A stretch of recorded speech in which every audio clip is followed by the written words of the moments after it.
Episode Loaded 9 Sport. Does he sit second, man? No, I don't think he does. I think Kevin Keegan probably sits second. Oh my God, what a scandal.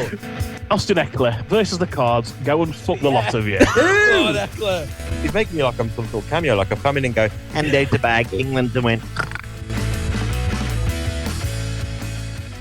Hello and welcome to episode 24 of Loaded Sport, where today we're going to be reviewing the divisional round of the NFL season, as well as that looking at potentially one of the greatest games in Premier League history between Arsenal and Manchester United. Joining me to go through those are three people that I'm going to ask, first of all, how their weekends went. You may remember from the preview show of last week that we were expecting quite a heavy night in Newcastle this weekend, and I know on Sunday morning the one that felt the worst, or seemed to feel the worst of the group of us, is the one I'm going to introduce first. Sam, how are you feeling?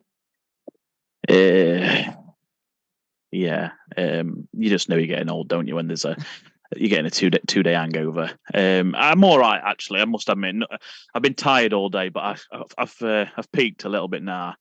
But I must admit, so yesterday, as you touched on, it was a very rough day indeed.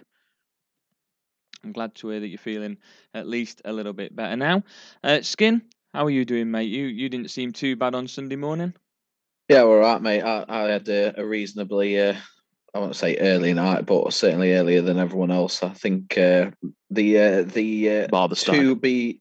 to be remained nameless stag and best man going to bed super duper early kind of killed the vibe a little bit, didn't it? And I thought boxing finished. It were about 2.5 hours till Giants Eagles started, and I was like, I've not got it in me, so I'm gonna go and get head down. But I didn't, and I was still up when Sam came crawling back. But yeah, it was all right. But yeah, Sam, bless him. We stopped off at the services on the way back yesterday.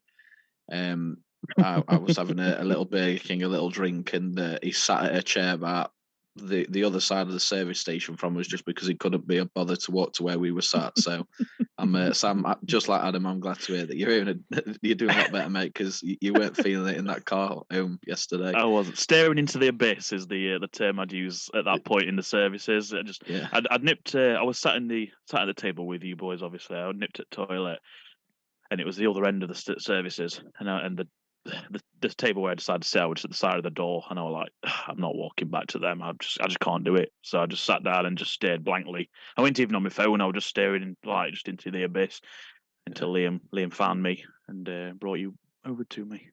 Yeah, how are you doing, Aggie? Anyway, you seemed all right yesterday morning, but how are you doing now? I'm good, mate. Yeah, I don't tend to get hangovers, thankfully, but I ate an array of chips, didn't I? So everywhere we went, I just bought myself a different portion of chips. So I feel like I was pretty much sound throughout the entire night. Fair. So Keep that stomach lined, mate. exactly. Good tactic. Played it sensible. And last but by no means least, the only one of the four of us that got the luxury of driving themselves back from Newcastle, Mr. Kemp, how are you? Mr. Dawson, Mr. White, man with the mic, how are we doing? Very good, thank you. How are you? Living every part of my dream, yeah. Very surprised about how okay I felt yesterday. Very surprised about how okay I felt today. So might be going through a little bit of a resurgence and a renaissance, if you will. Fucking bully for you. Hangovers in my oldish age. So I had a great weekend. Fairly disappointing on Saturday night, which we'll get to. But yes, a great weekend nonetheless. I'm glad you're feeling a bit better, Sam. Thank you. Always glad you're okay, Dawson. And Thanks, Adam, you are what you are. So Adam, I'm here, and Adam's here. I'm present. Adam's with us. Great. Crack on. Yeah, don't sound too happy about it. We'll start by talking of the latest news that came out on Monday afternoon, and that was the dismissal of Frank Lampard from Everton. Sam, I'm going to start with you on this one because you've been adamant for a while that this should have happened. I've got a bit of a frog in my throat. I think I need a quick drink. Doogie? Yeah. Solemn day in the life of Frank Lampard and English football. They've lost a great man.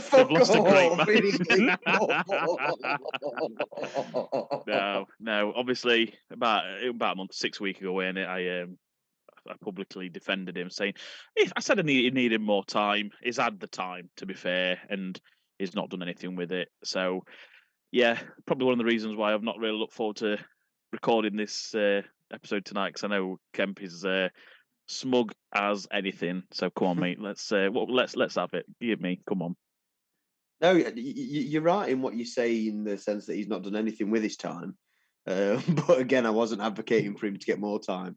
It's pretty obvious. There's a lot of times when clubs sack managers and you'll come out and you'll think, oh God, that's, I wish he'd had a bit more chance, or, that's a bit harsh or whatever. But in this instance, I don't see that many people leaping to his defence. No. It's a very, very difficult situation at Everton at the moment, because it seems as though no matter who they get in, it's just a bit of a poison chalice, and not really anybody can do anything with them. I mean, you look at a club like Everton; it's a big club. I'd say before the investment, it's probably on a level with Man City in terms of the size of the club in the history.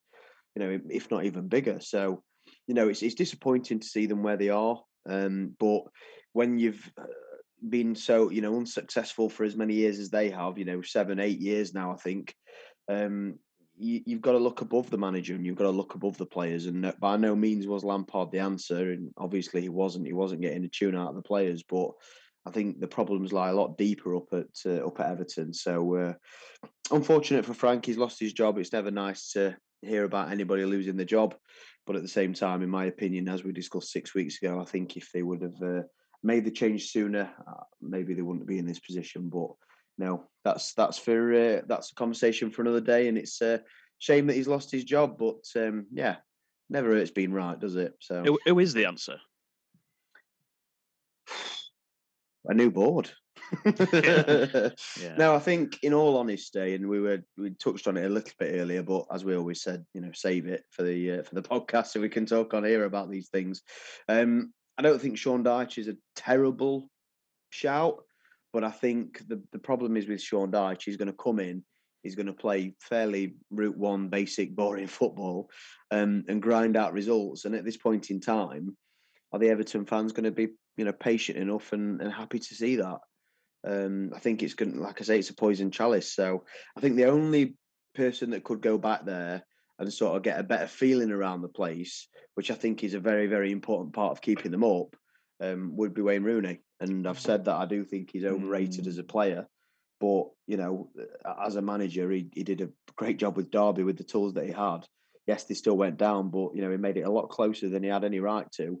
And I think he'd definitely get the feeling back. It's just, would he be able to do anything with that squad? So I think Rooney would be the answer for me. But, I wouldn't hate the Sean Dyche appointment either. Who do you think's the answer? I'll turn it back to you. Well, because I know obviously you was on me for backing Lampard, and the first thing you brought up was you saying I got my Derby tinted spectacles on. So I'm going to surprise you here, and I don't think Rooney's the answer. I don't. I think that with Derby, this is going to sound crazy and unpopular opinion. I think he had a very easy job at Derby, and when I say easy, I mean he had zero expectation. He went in there, every game was almost a free hit. It were a season where the lads had the backs up against the wall. They were going down. Everybody had them going down with that, what was nearly a 30-point deduction. And I just think he just kind of, if they stayed up, it pulled an absolute miracle off. If they went down or they've gone down fighting, it were a bit of a free hit for Rooney that year. It'd have been mad to quit halfway through that season, because it is left with a bit of a reputation. Funnily enough, as soon as we get new owners, and he fucks off. So I don't know all that were about, but well, he got his eyes set on the Kirchner deal. Well, we've covered that, haven't we? But no, no, I really don't think Rooney's the right man for the job. I'll come back to you on that one though, just before you do sort of say who you do think is the right man for the job.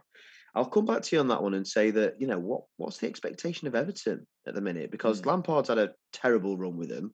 Benitez couldn't get a tune out of them.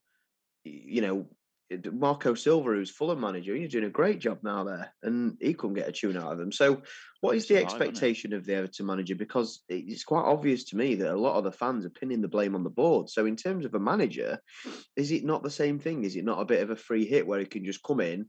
They're more than likely going down anyway, because they've got off to a terrible start with terrible owners, and it's again another free hit for him. I think it's quite a similar situation, don't you? I honestly don't think so. I don't think it's similar in any way. Derby was absolutely doomed. Everton aren't doomed. Everton are only a couple of points. Derby was like minus 30 points. there's Everton win a couple of back-to-back games, and all of a sudden there's a chance from leaving that relegation zone. The number one priority for Everton is finding a manager who can keep them in the league, and that's where Sean Dyche will probably benefit that, because he will get them playing ugly football. So he'll shore them up at the back. They'll be, solid, ugly, gritty, all them things you'd expect from a previous Premier League Burnley side. And I think he could, but it's a short term. That would be a short term solution for me. I think maybe hire him for 2 years, give him a 2-year contract, just steady the ship, and then once they're stable, collecting a couple of 13th place finishes, for example, then maybe look on and try and push on from there. But I think someone like Sean Dyche, I think, would probably be the right answer for now. I really wouldn't. I think Rooney would be a terrible idea myself, because he's just so inexperienced. I know I've mentioned a lot about Sean Dyche, and maybe I'm a bit biased because obviously he's old Chesterfield captain, but similar to what you've just said there with trying to get maybe 13th and build on. Can I just very quickly, just before you carry on, nobody knew that. So you don't have to say you were biased there, because Did you not know? I can pretty much guarantee nobody listening knew that Sean Dyche was Chesterfield captain at one point. What about you guys He's that aren't scored listening penalty to me? in FA Cup semi-final. Anyone with a little bit of knowledge of What, in 1992? 1992? 7. weren't it? 97, Yeah, right? Okay, I was 97, 2. 97. Well, it's you, innit, mate? It's not all Club about legend. Club legend. Sam, did you know? I did. But I did. But only through Ike, because Ike's told me before. And I'll tell you again, and I will tell you again at some point. But no, my point was there, moving on to another manager that's under pressure. Do you think there's a chance that maybe David Moyes could return? He's still in a job at West Ham, isn't he? At the moment, but he's quite high up on the sack race. Nah, it'd be absolutely fucking foolish, wouldn't it? If he loses the job at West Ham, I think the difficulty with that one is he's going to jump out of frying pan and back into the flames. Why would you come out of a job where it looks like you might get relegated to another job where you might get relegated? And in the shit situation that Everton are in as well, it's I think I'd rather be West Ham manager now than Everton manager. I know he might not have a choice in the matter, but I'd agree with that. It's a strange step. I didn't mean him like stepping down, but if he got sacked and the opportunity I know he's got that history with Everton, hasn't he? Well, but you've got that's a lot of moving pieces that's got to happen, like sharpish, and then Everton to get him in, and then for him to hit the ground running. Everton, they need someone who's going to. They've not got a manager right now, and they're in a relegation. They're only 2 point off safety. They need someone that's going to come in and instantly make an impact, and they can't hang about for West Ham to fire David Moyes. It's not going to happen. Because if West Ham get one win, then Moyes puts it off by another couple of weeks, and then what? Everton did the weekend against Everton. Yeah, and then Everton are in a position where they don't have a manager for 3 weeks because they're waiting for Moyes. Yeah. Everton ain't got 3 weeks.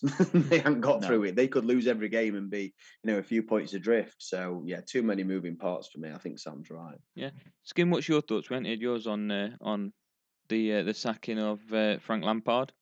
No, I thought I'd just take in everyone's opinion and then try and put a little bit of context on the matter. So, Sam, you mentioned there about Everton not really being that far off of safety or anything else like that. They're 6 points off of 13th place. That's how tight the Premier League sort of bottom third, I'd say, is at the moment. So they're by no means doomed, but they do need to make a change, and this is the right time with a little over a week left of the transfer window. I can't see them spending an outrageous amount of money, but they've got a good squad that is more than capable of surviving and probably quite comfortably. We're talking about Arsenal being so far ahead, but actually there's still half a season to play. Let's put that logic on Everton as well and take a step back and relax a bit. But I don't know if any of you lads saw it. Excuse me. The fan video of Frank Lampard going, I think it was when he was going into the London Stadium at the weekend. A couple of Everton fans approached him, I said, look, thank you for what you've done. We're a big fan of you. Can I get a picture? The usual stuff. And he looked like a dead man walking. He kept, to put it into context, he looked a bit like Jose Aldo walking to the cage when he had the fight against Conor McGregor. You want to be there. Yeah, dead man walking, mate. I mentioned that to you, Sam, to be fair, didn't I? You did. I can't remember.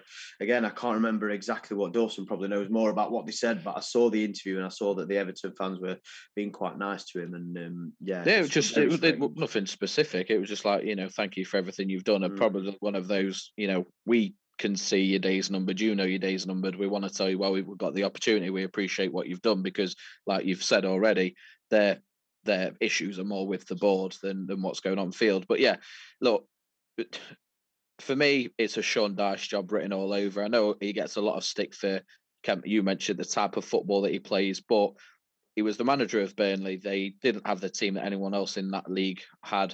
They didn't have the budget that anyone else in that league had. And I actually, for a while, thought that given a little bit of money or given a little bit of a higher caliber of player, he can do a job. And looking at his interviews and how he, the foundations that he implements to the teams that he manages, I think he's the right man for the job and what they need. They need a bit of stability on field. They need a bit of stability with their fans because of the issues with the board. And they just need to focus on what they can do during those 90 minutes to get the points and survive. And I think he's the right man to sort of shield them from everything else that's going on, higher up at the club. So, yeah, they're by no means doomed. Like I said, they're 6 points off of 13th place. It's a very, very close race, and there's a long way to go, as we've said many times when we've spoken about the title race. So, yeah, for me, he's the right man for the job, and it's the right time to make a change. It's better late than never, but while you've got the opportunity, just to get it done and see what you can do. Okay, well, it's good that you should mention about how we've spoken about the title race, because that is what we're going to move on to now, discussing what is potentially one of the greatest fixtures in Premier League history, has thrown up one of the greatest matches in Premier League history, as Arsenal welcomed Manchester United to the Emirates Stadium on Sunday evening. What a game this was. Skin, I am going to come to you first, simply because you posted on the Loaded Sport forum. You've been all Man City along with Kemp on this for who's going to win the Premier League this season. Has this turned the tide for you? Yeah. is the short answer. Pep, pull up a chair, mate. Come and sit at side of us, dog. Yeah, I'm coming, mate. I'm on my way. I'm dragging it over to you. But yeah, we spoke last week about how Pep seems to be losing his head a little bit. He seems to be arguing with the fans, making very passive aggressive comments about the level of support and the commitment to their continued success.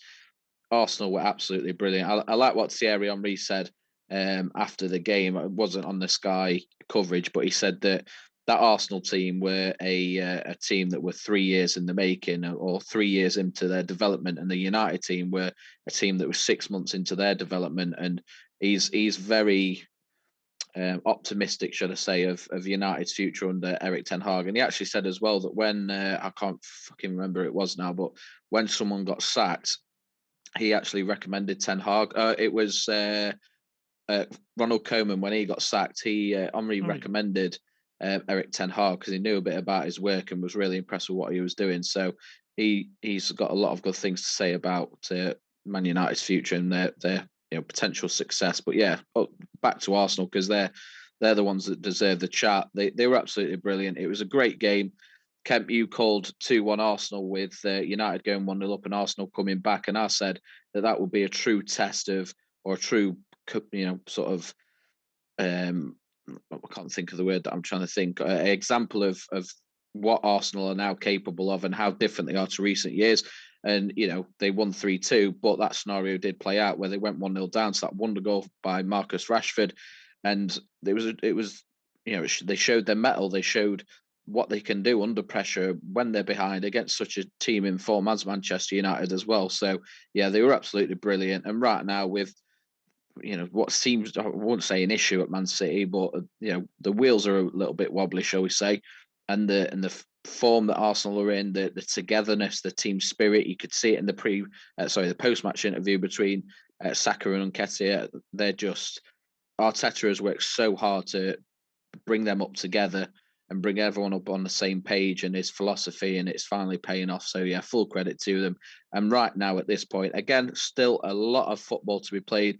Man City and Arsenal still need to play twice. That's a potential 6-point swing. So anything can happen, but I feel like I'm being a bit silly and a little bit stubborn if I continue to say that I think Man City will be winning the league based on what I'm seeing at the moment. So yeah, I'm sliding the chair over to sit in between you pair and back in team Arsenal for the league title as it stands. One down, one to go, Kempy. You'll be next, son. Yeah, no, not going to happen until it's too late. Not going to happen. Okay. And it's not stubbornness. It's more about the fact that you mentioned wobbly wheels there for City. I mean, if a 4-0 wins wobbly wheels, then that's fine. I don't want wheels that aren't wobbly. 18 games to go for Man City. 19 games to go for Arsenal. We're halfway through the season. Arsenal are renowned bottlers. They've got Europa League football to play. They're still in, a couple of competitions. It's going to get too much. I keep saying this, and it was a good result for them against United. United played really well. For Henri said it, perfectly. United stage in their development, gave Arsenal a real game. And Arsenal did look shaky at times, especially at the back. Rashford running through for that first goal, it looked pretty poor. So still 2 fixtures against City where the points can be made up. Still a lot of bananas to slip on. I'm not changing my mind. It's a good result for Arsenal. It's one that I predicted would happen. But yeah, it's like you just said there, Dawson. Plenty of football to be played, and I'm not going to move my chair over until it's mathematically impossible for me to stay where I am. All I will quickly say, just before Sam and I, you give your thoughts. You said there about Arsenal being known as bottle jobs, and I'll go back to what I said about Rashford last week when everyone was saying, "Oh, he's a form player. He does this," and I said he's a different player now. He's worked so hard on what he needs to get better at, and all that kind of stuff that I said.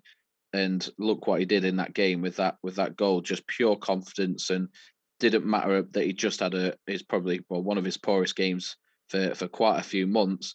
He still showed that he's turned it around. He knows what he needs to do. He knows he needs to focus. He knows he doesn't need to worry about one bad game. Arsenal are the same. They're a changed team. So try not to worry too much about. It's still only after 19, 20 games. Though. This is the thing. Like greatest you mentioned Rashford there. You mentioned Rashford there, and you're right, to be fair. I have had him down as a form player. I still kind of do think he's a form player, but if he carries on putting, a performance in like he did against Palace and then a performance in like he did against Arsenal, he'll slowly start proving me wrong. Arsenal aren't in a position yet where they can prove me wrong because we're not down the stretch. You mentioned there that, Rashford's proving us wrong that he's a form player. Arsenal may well prove me wrong that they're not bottlers, but ultimately at this point in time, they haven't because they can't. So until they do prove me wrong, I'm not going to sit here and say, oh, well, they're doing well. They might prove me wrong because it's if, buts and maybes. When they do, prove me wrong, if they do prove me wrong, I'll come and say that. But at this point in time, I can't say they're going to do something when they've not done it. Yeah, I think that's definitely fair enough. I thought they were class, Arsenal. Thought it were an absolutely unbelievable game. United were good. Fantastic, weren't it? Yeah, really good. Definitely dropped off after probably about 65, 70 minutes, and it was just an absolute onslaught from Arsenal that just pegged United's fullbacks back, and they just could not get out for essentially the remainder of the game. Yeah. Bukayo Saka is just an unbelievable player. Who do you think's the better player right now, Saka or Rashford? Saka. Ability-wise, I'd say Saka. Form-wise, I'd probably still give it to Rashford. I think I'd go Rashford, and I'm trying not to be biased, but I would say Rashford just because of his ability to play different positions and do different things. Like Saka, as unbelievable as he is, and I don't want this to seem as I'm saying he's not or he's overrated in any way because I'm not, but his strength is that Robben role of getting it on the right, cutting in and whipping it across, and he's unbelievable at that. But I think I just see more different things from Rashford. If you think that's fair. Yeah, it is fair. Just the thing with United, it just always seems to come down to the same sort of players that they've had over like the last 4 or 5 years, doesn't it? Like the mistake for Nketiah's goal, just Arran Wan-Bissaka just switching off from that second delivery from the corner, just recycled delivery. Just them sort of players. Obviously, De Gea's distribution's always been a bit questionable. McTominay's come in and he's just night and day replacement for Casemiro. It's not even in the same universe. Yeah, it's these players for United that I think these are the ones that are needing to be replaced. I know Arran Wan-Bissaka's. I think he's literally this season playing at his absolute maximum. I think ETH is getting everything he can out of him. And this is as good as he'll ever going to be. I think this is his ceiling. I think for me, I'd still be shipping him off because it just loses concentration so easily. He's a brilliant defender 1-on-1, and that's about it. I'd say it's not great at going forward. 1-on-1 defending is brilliant, and then there's just so lapsdaisical with his concentration. And that's the difference, isn't it, between a decent right back and someone that you'd expect to be playing at one of the top clubs in the world. Luke Shaw as well. I was not impressed with his performance yesterday at all. Like again, another one that's had a really, really good season. it was always about 5 yards off the pace of Saka. Wasn't closing him down. Saka absolutely ruined him It yesterday, ruined him didn't he? every single time he were at him. He was just on skates. He was backing off. Didn't want to step in at all. He needed help, and I think that Roy Keane mentioned it in studio after the game. He said it was blatantly obvious after a point that he just weren't going to be able to handle him one-on-one. It's his job to say, look, someone needs to drop in here with me, and I can't deal with him on my own. He needs to be kind of man enough to say that. That's the problem, but that's the problem when the side as good as Arsenal are right now. If you bring somebody off to help him, you're taking somebody off somebody else. And I mentioned in the preview show, Casemiro being out would be the difference, and in my opinion, it was the difference, because the amount of times Odegaard got a couple of seconds on the ball, wasn't quite closed down quickly enough by Eriksen, and that's what led to the if it was their third goal. That's what led to the third goal. You give Odegaard a second on that ball, and that ball's going to be distributed to the left or the right, and then whipped in and maybe scored. And I think that's what happened. So it wasn't a surprise to me. And I've mentioned it to you boys in that it's not a problem that United didn't win this game. Arsenal are a fantastic side at the minute, playing fantastic football. Nobody's denying that. It's not a failure on United's point that they didn't win this game, because they performed fairly well for a lot of the game. It's just that there's only so much that Ten Hag can do with these players. And I think Ten Hag is getting 100% out of every single player on that pitch most weeks. Yeah. But the problem is, Sam, you've just mentioned it there, Sam, the players aren't good enough. They are just not good enough to compete at the top level in the Premier League. And, Wan-Bissaka, Shaw, McTominay most definitely. Even can you agree that Declan Rice is better? Oh yeah, come on, Jesus Christ! Just wanted to check. Jesus Christ, that was a bit of tongue-in-cheek moment, and I think it was. Yeah, it's quite obvious. It's blatantly obvious that he's getting 100% out of a lot of these players, and unfortunately they're at the ceiling. And for United to kick on and make the extra step that they need to get to Arsenal's level, because they're a bit off Arsenal and City at the moment in the league and in terms of their performances and their quality. They need to make those signings, and it's not a disgrace, because a year ago they were absolutely dreadful. So the improvement is remarkable, but to get to that top level, they need that little bit more, and that's going to come in. That's going to come in the business they do. Unfortunately, they're not going to get any more from those players. I was quite happy to see the feistiness back as well. I think, Skin, it was you that mentioned it within the first 10-15 minutes that the game heated up like from the very beginning, and that's something that I think it was Sam that said that. Or Sam, sorry. Sam said that at the very beginning, that it's something that I think that fixture's missed for a long time. When you had Ferguson and Wenger both as managers, it was predominantly Arsenal, Manchester United that were competing for the title. We might be heading back down to an area where it could be Arsenal and Manchester United competing for the title again. Obviously, we can't count out City, Liverpool. I think once they've got their injury situation resolved, they'll be back fighting again. But I think Manchester United and Arsenal are now starting to become part of that big four Arsenal Man United that we knew before. And them fixtures now are a bit tastier, because this for Manchester United was a proving point for them to be able to close the gap on the league leaders and show that they maybe could be Premier League contenders this season. For Arsenal, it was a case of showing to people that have maybe doubted them and thought that there's going to be a point where they do slip off, that if it's going to happen, it's not just yet. So I think it adds a bit more feistiness, and hopefully that's something that we're going to see down the line. And I think Arteta and Ten Hag have kind of like drilled that into their side. So it's nice to see that back within the Arsenal and Manchester United as well. Yeah, it lived up to the billing, mate, and you're absolutely right. It was good to see it, because the last few years it's completely lost its meaning of, like I said, the Keenan Vieira, Wenger and Fergie, Keown and Van Nistelrooy, United ending Arsenal's 49-game unbeaten run, all those historic moments that we look back on fondly certainly haven't been replicated or given us anything new to think about over the last few years. So yeah, it was absolutely brilliant, mate. It was a great game. Obviously, shame for United to lose it so late, but all credit to Arsenal, and that's the difference. They didn't bottle it. They attacked. They were absolutely dominant for the last 20 minutes, and in the end, it paid off.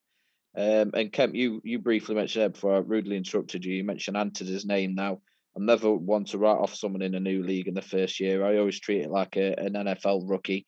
The second year is important in terms of where they'll end up at, but he's looking a bit shaky at the minute. So I'm not sure I know he's got history with Ten Hag, but I don't know at what point he might get dropped to the bench for maybe a returning Sancho or Garnacho starting to get more games. So be interesting to see where what the team looks like in the next 5 to 10 games, because they're playing very, very well, but he seems to be a bit of a weak link in that final third at the moment. It will, and yeah, you're absolutely right. But one thing you weren't right on, and I'm just going to very, very quickly just interject this one before we move on.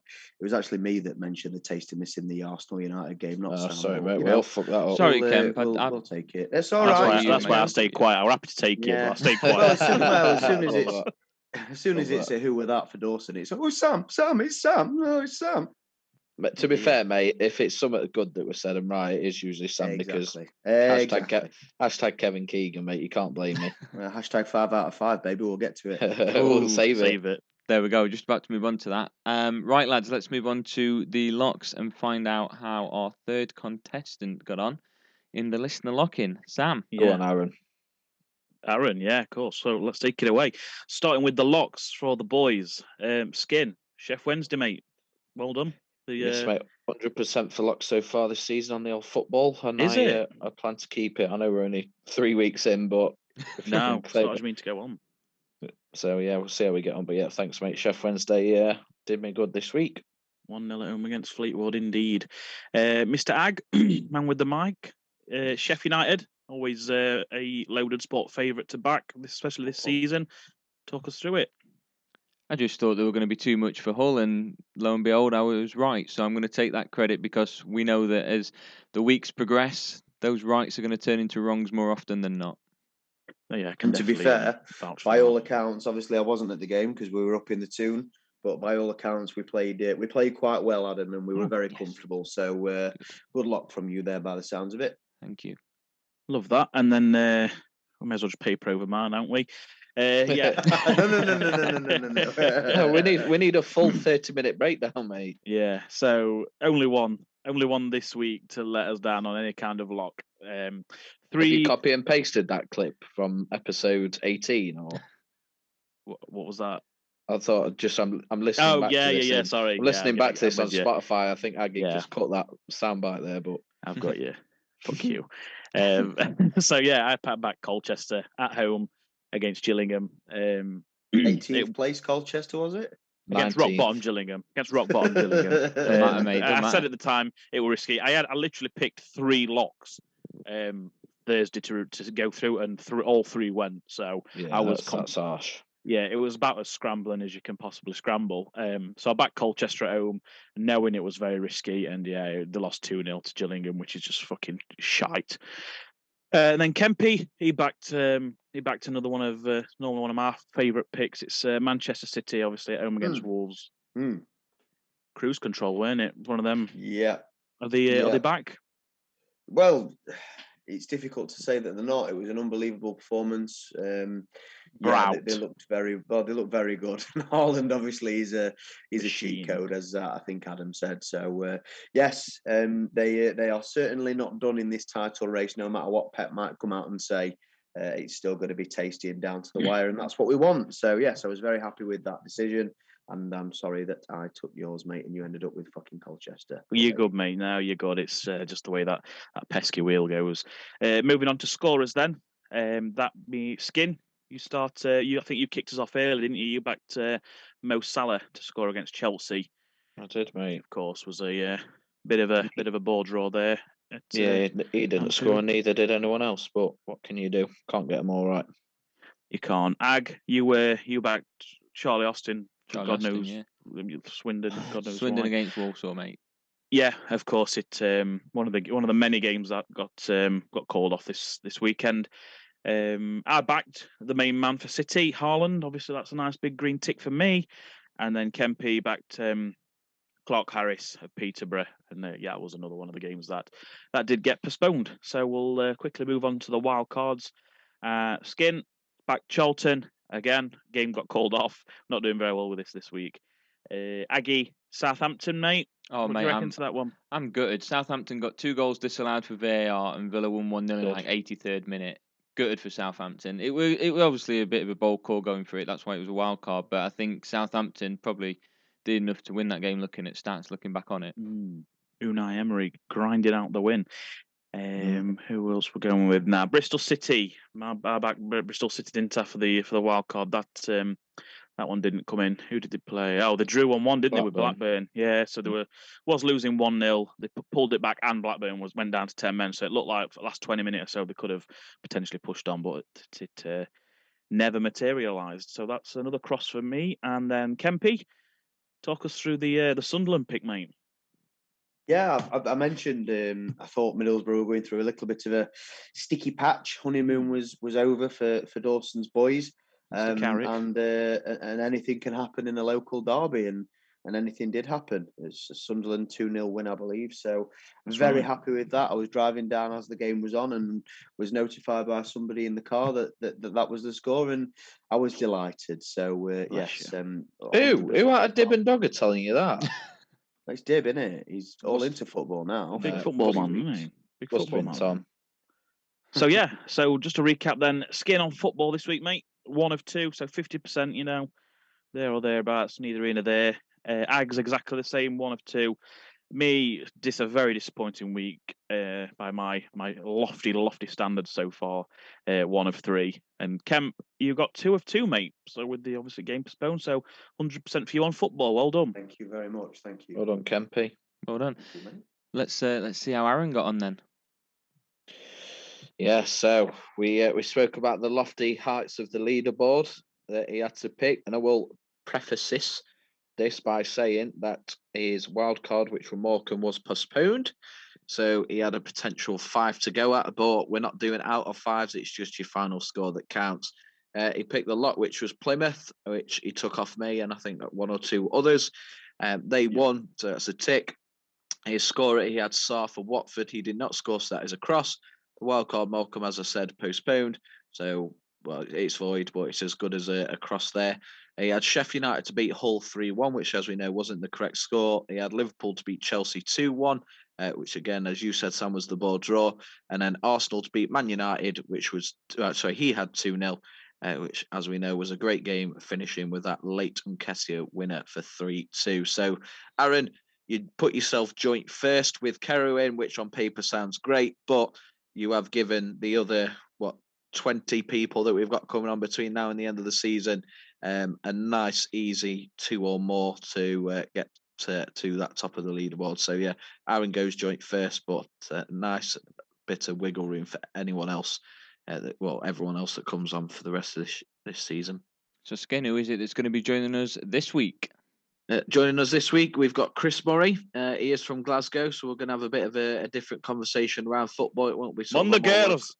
That's it. He's a big Rangers fan, so we'll talk Rangers. We'll talk his fandom. We'll talk their current season, and no doubt we might get a special appearance from Ali McCoy's Fire Kemp's absolutely stupendous impressions. But yeah, I'm looking forward to chatting with him. He's looking forward to it. Spoke to him earlier today just to give him the heads up on what we'll be talking about.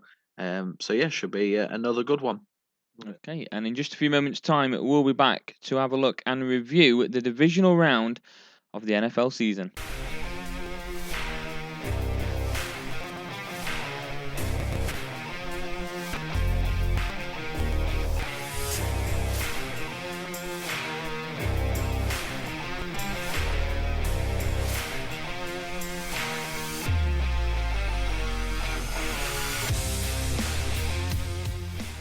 Welcome back to episode 24 of Loaded Sport. We're now going to start reviewing the divisional round of the National Football League, starting with the game that took place on Saturday afternoon, the Chiefs against the Jaguars. Now, I've got one question regarding this game, and it opens it up to what's going to be happening this upcoming weekend in the championship game between the Chiefs and the Bengals, and that is surrounding Patrick Mahomes. He left the game with a bit of an injury. I know we were sat together watching this, weren't we? And Skin, I know me and you spoke a bit about Mahomes' determination to keep himself within this game.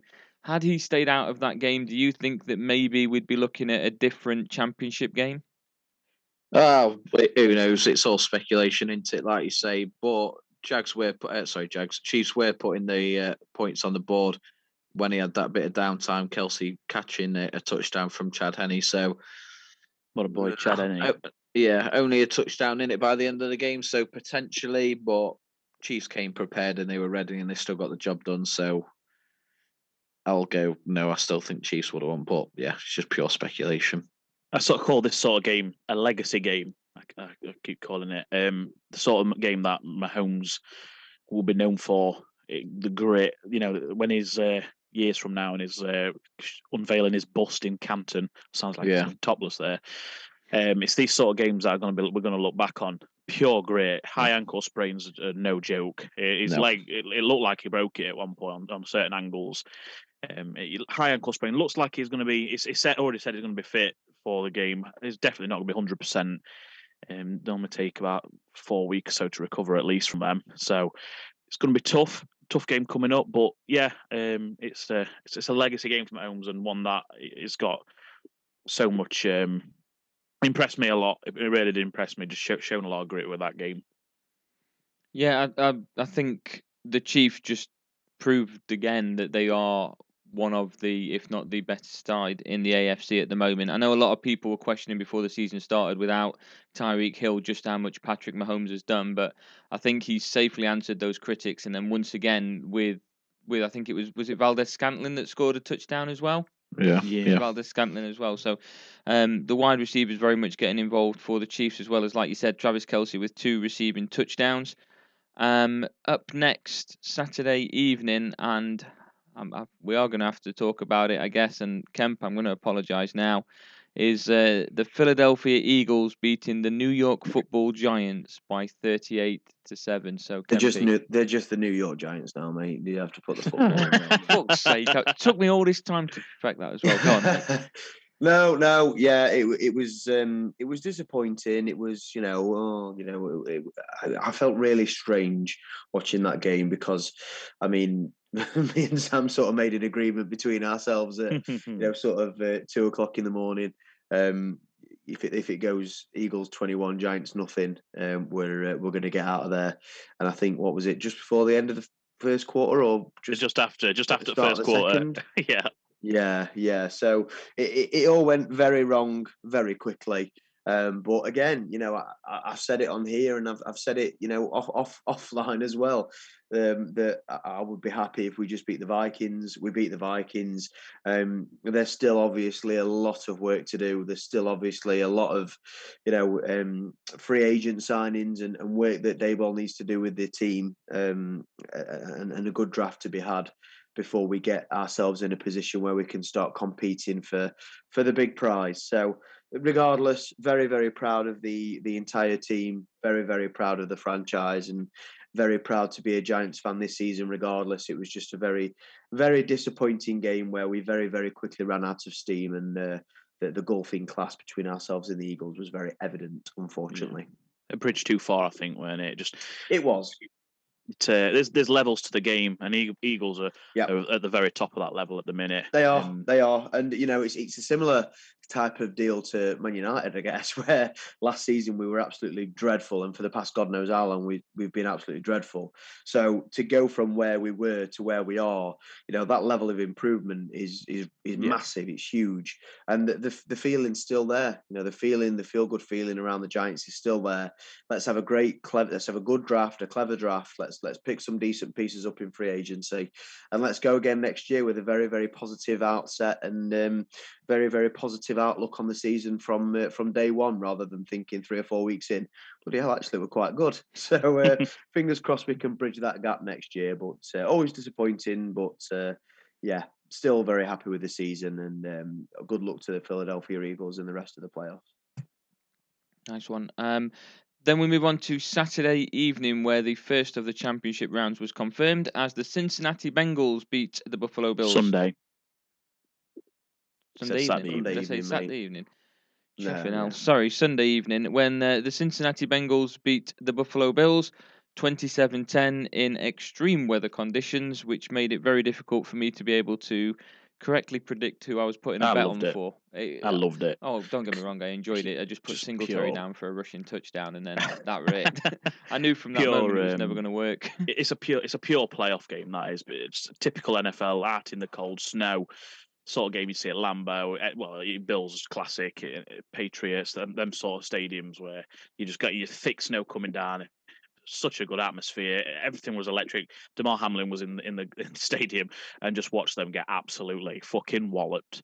It were a bloodbath from start to finish. They went 14-0 up the Bengals, and they just never looked back. There was not one point in that game where you just thought, I think Bills might actually come back here, because they just could not get anything going on offense. Yeah. The Bills' defensive line was unbelievable. Sorry, to say Bills there, I meant Bengals defensive. Yeah, Bengals defensive line, unbelievable. Bills offensive line, normally one of the best in the league, just was like a turnstile. And yeah, I thought the Bengals were absolutely outstanding.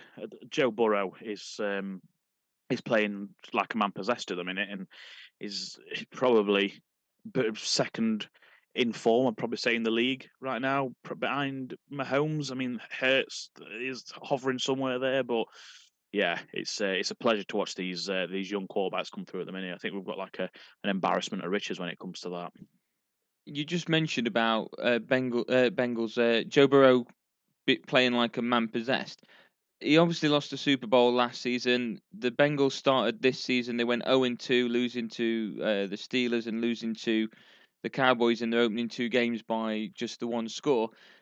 People then started to doubt the Bengals a bit. Do you think maybe that's lit the fire that's really led to them being in this position now? Because really, people were thinking maybe the Bengals were just, a bit of a one-hit wonder, and then they've turned it around now, and they're going up against the Chiefs, and some are seeing them. We'll talk more about that on Thursday, but some are seeing them as favourites. So do you think maybe that's what's lit the fire to get to this position for them?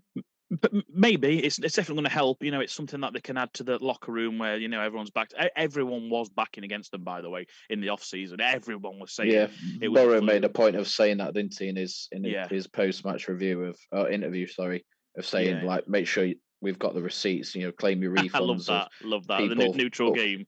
Yeah, booking flights to Atlanta and hotels and all that stuff. And he said like, get your refunds, because it's so just based on that, you could tell that they had that as motivation. Definitely, but I just think people just need to now just take them at face value. They're a fucking good football team. That's what they are. Yeah. There's no they were a Cinderella story. That was last year, but they're just a really good team. They're really well coached. Zach Taylor's just doing wonders. And I think they're the second best informed team behind the Niners. They've not lost for.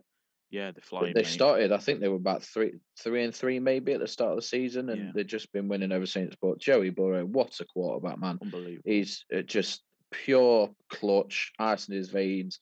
We saw it in college and what he achieved with LSU, but he the occasion just doesn't phase him, does he? I know they didn't win the Super Bowl, but that wasn't because of anything he did wrong. He didn't have a stinker at all. No, he's just got ice in his veins, hasn't he? And just very impressed with him. And the final game saw the San Francisco 49ers beat the Dallas Cowboys 19-12. Now, it was, in my opinion, something that very much defines a game of defense against defense. McCaffrey didn't get many rushing yards, to many people's surprise. He was off the field. I've seen little clips as well. I saw it on Good Morning Football, a little bit of a conversation surrounding the fact that he might have a little bit of an injury heading into the championship calf game. Injury, hasn't he? Yeah, Tony Pollard for the Cowboys, probably their most effective running back this season, broke his leg. He's heading into free agency, heading into this off season as well. So Cowboys have probably lost more from that than the Niners have, but obviously losing out on the championship game as well. But player personnel, I'm going to put that down to. For the Niners, I think this is the first time in 16 years that a rookie QB is going to be the quarterback in a championship game. Yeah, brilliant. Really good. I know we've spoken a lot about the Niners and Purdy over the last couple of weeks, and rightly so. They deserve every kind of plaudit. I'm going to start with the Cowboys, though. Go for it. Because why is it 2 years in a row that the Cowboys go whimpering out of a playoff game with a play that just has every single person watching the game scratching their head? I don't get it. It's pure Mike McCarthy. It just idiotic, just pure idiotic. What was that? Why was Zeke snapping the ball? Why was there just a clump of wide receivers? Why did he throw it into the middle of the field with no timeouts? There's just so many questions about what happened on that final play, and they just don't deserve it, do they? Obviously, harking back to last year with the rushing to spike it with the slide, and they ended up clocking it in double zeros and timing out. It's just typical Cowboy football. We come out me especially come out with a lot of strong praise last week for them, and I thought it'd be a proper classic this game with Niners Cowboys, and it was far from it really low scorer, and yeah, just another whimpering defeat for the Cowboys. Only 2 touchdowns throughout the entire game, and it finished 19-12. Bad, mate, really bad. So there we go. Got 2 good defenses. It didn't necessarily always have shootout written all over it because of how they are on that side of the ball, but I think Bengals Bills was the defensive game with how Bengals performed. They were absolutely brilliant. I don't know what that game was. Niners got the win. They'll be happy. But yeah, like you said, Sam, I'd like to think that we as a combination of pretty good NFL knowledge, especially for 4 British lads in their late 20s, early 30s. I think we've got very good knowledge, but you won't find the answer to what the fuck they were doing on that last play here. So if you'd come for the answer, you'd come to the wrong place. Yeah, you'll not find it here or probably anywhere else, to be fair. I don't even think Mick McCarthy would be able to explain what they were doing, or what they were Mick McCarthy? Yorkshireman. Fucking Mick McCarthy, Mike McCarthy. So, I tell you what, I don't know what we were doing on that last play. Bring it, I deserve that. I don't know what I'm talking about as much as he done, but yeah, I don't know what to say really, which doesn't make for great content on a podcast, I know, but there's no way of even attempting to explain or speculate on what the objective they had in mind was. It wasn't like they could run 10 yards and stop the clock because there was no time left on the clock. So yeah, they've got a long summer ahead now to think about that and see what they do next year. But yeah, it's all about the Niners now. We'll save the thoughts for the championship games for the preview show. But yeah, Niners got the job done and they're through, and that's all that matters. Certainly so. Go on, sorry. I was going to say I don't think they care, whether it was 19-12 or whatever. They're through, and that's what you care about. Brock at the end Purdy of the day, certainly won't. He's 7-0 as a starting quarterback now, so he's going to be. What a boy! And the final the plot thickens on what the Niners do in the summer with the quarterback situation.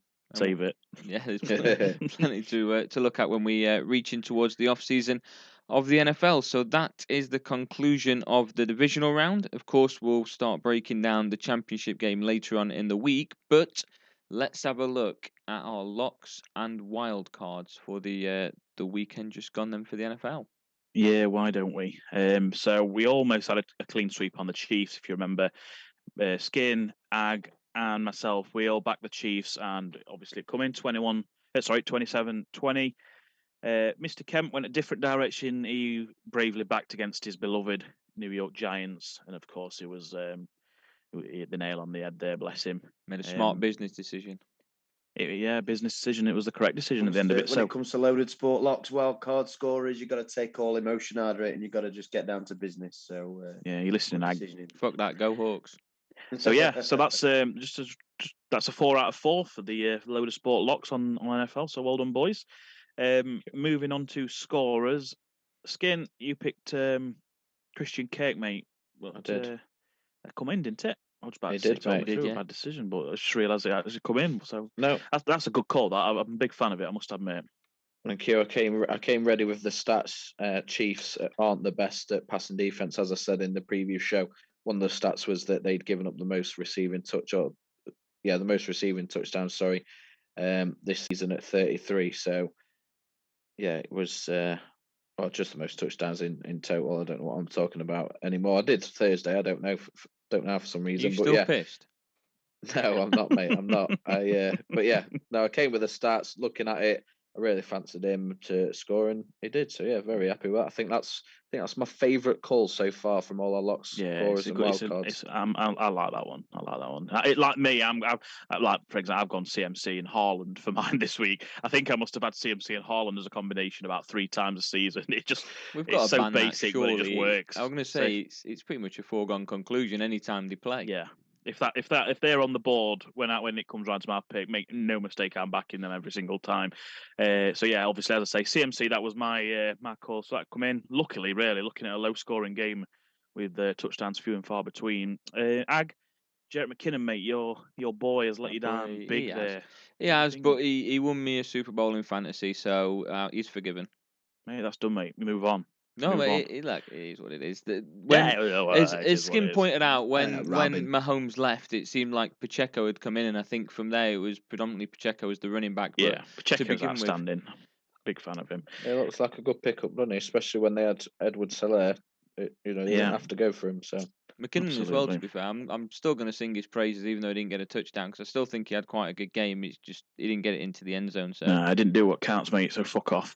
And moving on to the final scorer is Mr. Kemp with one of the best offensive talents that's left remaining in the playoffs, and that is Travis Kelce. Always a solid back, mate. So well done on that got one. 2, didn't he as well? back 2, didn't he? Yeah, back 2, yeah, bagged 2, nearly 100 yards as well. No, unlucky. So yeah, that's the scorers done. So that was 3 out of 4 with just Aggie getting the one wrong there, and then the wild cards. Skin mate, you took the Bengals. So in fact, I'll save us some time. It was almost a clean sweep again. There was you, me, and Kemp all backed the Bengals there. So we kind of seen the iceberg ahead, and all 3 of us got that one right.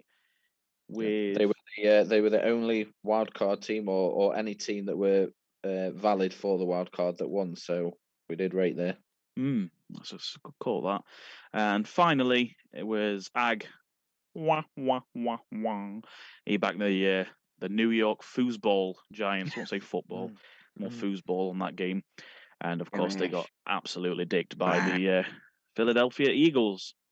So to recap, Skin finished the NFL segment on 3 of 3. Well done, mate. Ag Thank you. finished the NFL segment on a lowly 1 of 3. Yes. I finished 3 of 3, and so did Kemp. So 100% for the 3 of us, and Aggie on 1 of 3 there. So not the best weeks for him. So overall, that's Mr. Skin on 4 of 5. Obviously, you have to take into account the postponed games. Ag 2 of 5, mate. You must do better on your homework there. Me, I got 4 of 6, and Kempy 5 out of 5, mate. Now let's have a bit of fanfare for that one. Well played, 5 Kemp. out 100% is absolutely unbelievable. What? Give us some thoughts, mate, because that's fantastic. Speech. Delighted, absolutely delighted. I got off to a bit of a shaky start with the locks, wild cards, etc. But I feel like I'm starting to find my feet now. And the only one request I've got on the back of that is that you rename a low score from the Kemp to the Ag. Yeah, I knew where that would go. If you refer to a low score now, it's the Ag, not the Kemp. Yeah, no, absolutely right. Aggie sits at 43%. So yeah, absolutely fair request. What I do like is the fact that what I don't like is the fact that I've just heard about how everyone's got on in the NFL and realizing that I'm the only one that's actually got an NFL prediction incorrect at all this week. I think. Correct. Shit. And you did it twice, so well done. Well. Tell you what, NFL wise, that statement there is the only fucking thing you've been correct about. So well done, mate. Is it? Fucking hell. Unlucky, mate.